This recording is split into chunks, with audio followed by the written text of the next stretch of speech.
In today's video, I'm going to teach you how to set up Content Calendar in Notion. We'll start by building a simple database and turning it into a functional calendar you can actually use. Open Notion and create a new page. In the editor, type /calendar to spin up a calendar database instantly.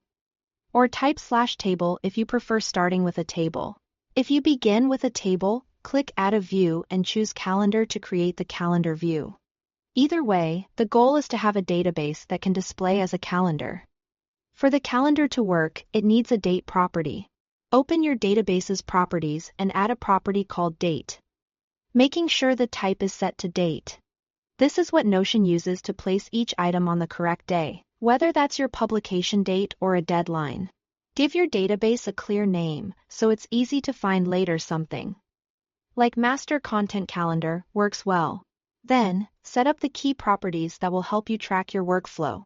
Add a status property, using select or status, with stages such as ideas, scripting, filming, scheduled, and published. Add a type or channel property as a multi-select, so you can tag items like YouTube, Instagram, blog, or newsletter. Keep the date property for timing and add an assignee property using the person type if you are collaborating with others.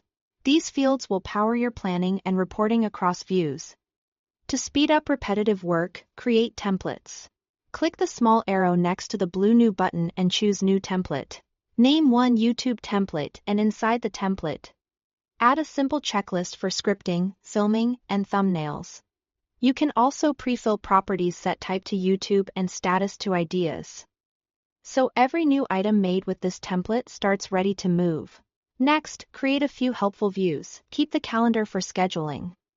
Add a table view for a high-level overview of all items with columns visible. Create a board view grouped by status to get a Kanban-style pipeline from ideas through published. Switch between views depending on whether you are planning, producing, or reviewing. Finally, make your calendar actionable with filters and sorting.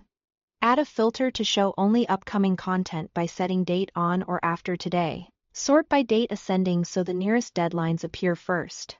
This keeps your monthly planning clean and focused. That's your Notion Content Calendar, structured, flexible, and ready for consistent publishing. Thanks for watching.